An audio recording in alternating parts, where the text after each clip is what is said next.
Howdy folks, this is Mike with Fly All Season, and the winter deep freeze is officially over. The brown trout are back a-biting. Stick with and enjoy.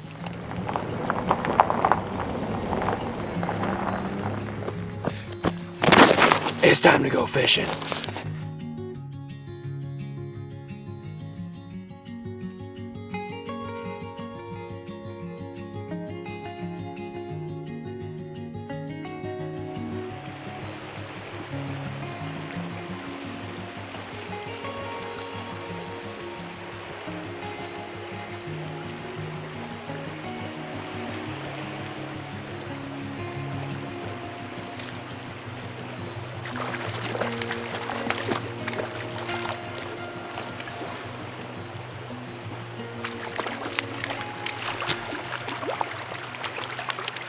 I cannot believe we just caught a fish. Oh my gosh, let's freaking go, baby. I tell you what, folks, I didn't even think we had a fish on for this one. It was so slow.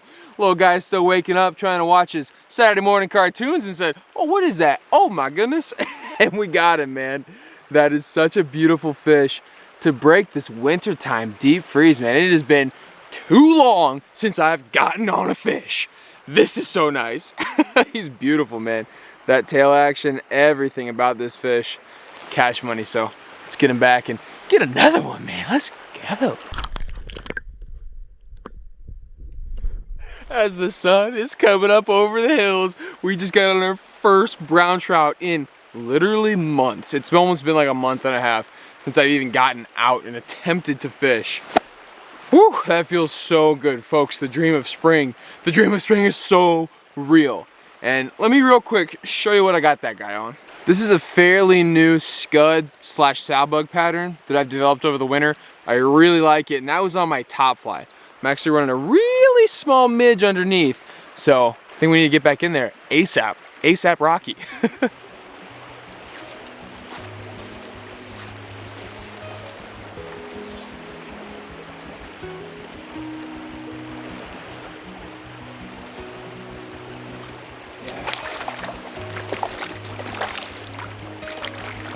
Oh, hey, where you going, buddy?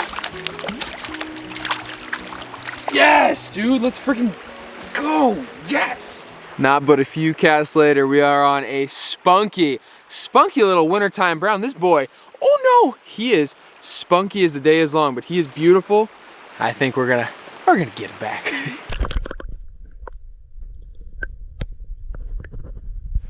Well, that was a cheeky 1-2. One on the top, one on the bottom. Let's kick it back to the nice warm apartment and let future Mike kind of explain what we're using and why. So we'll see you there. Thank you very much, past Mike. And yes, it is nice and warm in this apartment, but let's go over this rig real quick.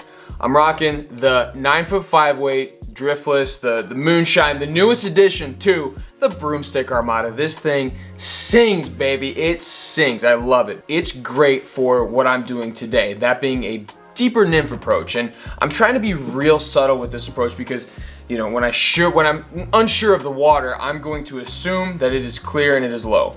But we showed up today and it was low but murky, and that's perfect for what I'm wanting to do. The same concept still apply of why I would rig this up. We've got a probably like 10.5, 11 foot leader, and the key here is the indicator that I chose, that being the New Zealand strike indicator. There are a lot of other indicators like this that you can kind of get pre-made. I like the ones that you make yourself. The key with these things, they are so subtle when they hit the water and they're adjustable. And I think that's the biggest part. So you can, with so much ease, move this thing up and down your leader. When you cast it, it's gonna stay in place. I mean, whoever made this thing, you are a champion of fly fishing. You win, sir.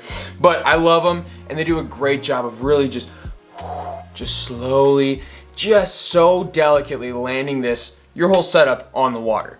And what I've got under that, I've got a cheeky tippet ring, and under that, I've got my top fly, that being the Scud. And this sucker, man, this has been an awesome pattern this winter. I kind of developed it as I've been rooting around and seeing a ton of crests, sows, scuds in the water, and thinking to myself, okay, if I'm going for just a random trip, I don't know what's hatching, I don't know what's in the water, what the conditions are like, why wouldn't I throw something that is in the water 365 every single day of the year, that being the scuds. These things aren't hatching, they're just living, brother. They're just staying in the water, and these trout are very familiar with this sort of profile.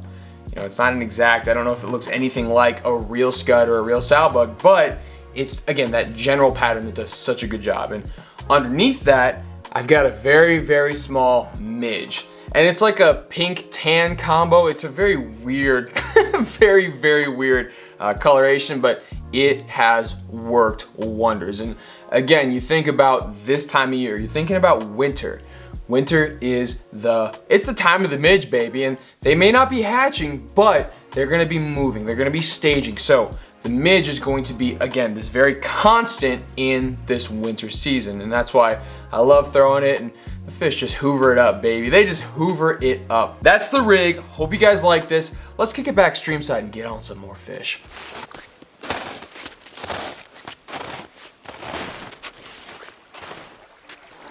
As I was making my way up this nice long run, I was getting what I thought were bites. My indicator was going down, but I couldn't get anything to stick, so I kept with it, and as I reached the top of this run, I actually had a fish come up and flash my nymph as I was pulling it out of the water. This was my sign to really stick with it, keep patient, and keep punching into the very tip top of that run.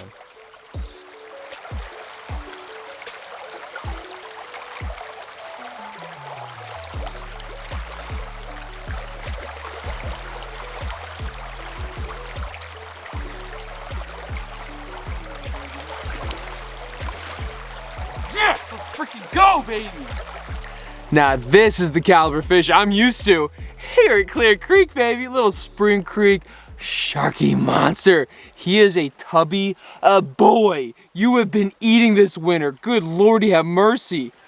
It's bulging out. He's on the winter bulk right now, yo. That is so awesome. God, we had to work so hard for this fish. It is so tied up in there, and I was just punch, and I finally got a nice, so beautiful cast, and it just, boom, he smacked it, man. I mean, that does not get much more brown trout than that. Just a tubby boy. That is so nice, man. Oh, his fins are perfect, too. All right, let's get him back.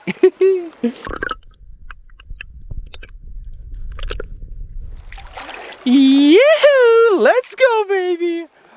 Oh, it feels so good to get on some quality fish, man. It ought to come as no surprise that we are rocking two rods today. That boy came off this cheeky Copper John, pretty traditional style. I've got that under my little baby chubby Chernobyl. I'm not gonna catch a fish on this bad boy, but keeps that Copper John up and a-going. And yeah, little 3-weight, he was pulling like the Dickens, man. That is so sweet.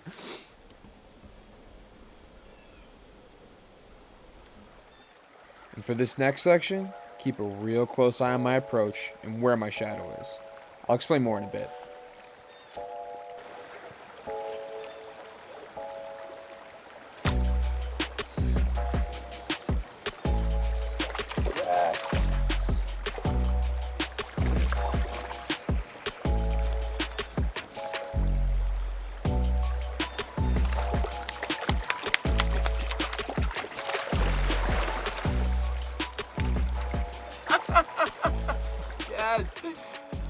Oh yeah, baby, we are cooking with gas now.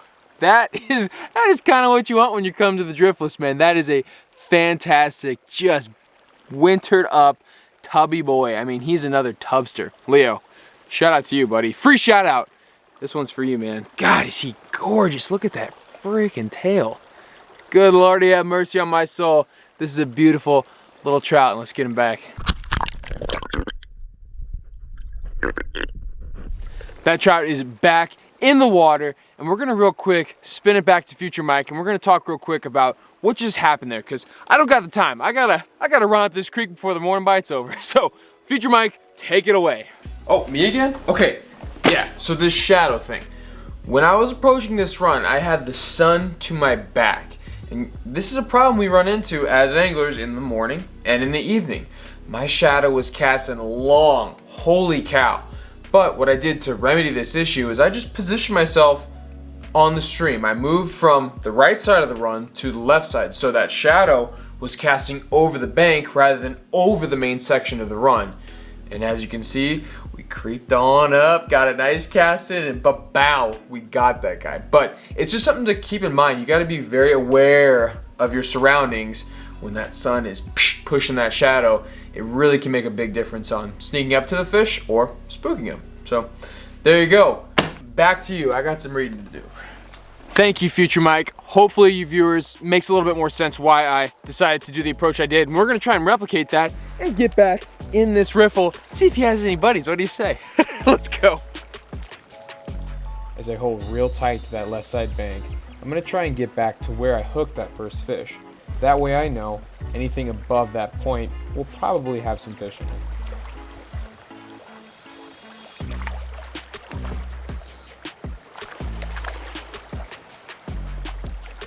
Oh, they're spunked up.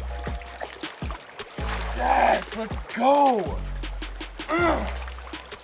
Well, we did the old rinse repeat, and we got the same results. That's what I like to see. He is beautiful, beautiful. Look at him. Yeah, baby. Woo. We got him, don't worry. Tell you what, they're spunky and they are well fed. Leo, this is another tub boy for you, buddy. This is a chonkerson. And crispy as the day is long, too. Come on, baby. Come on, look at this fish. That is what I like to see. And I also like to see him back in the water. So let's get him back.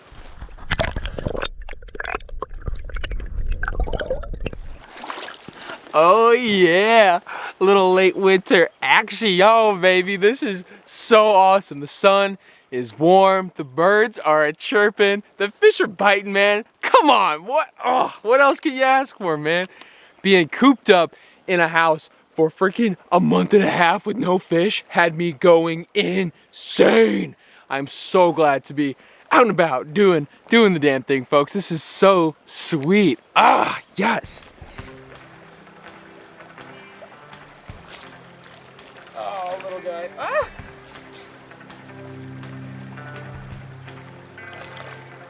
Oh, this fish, oh my gosh. How? How did we just land this? Oh my god.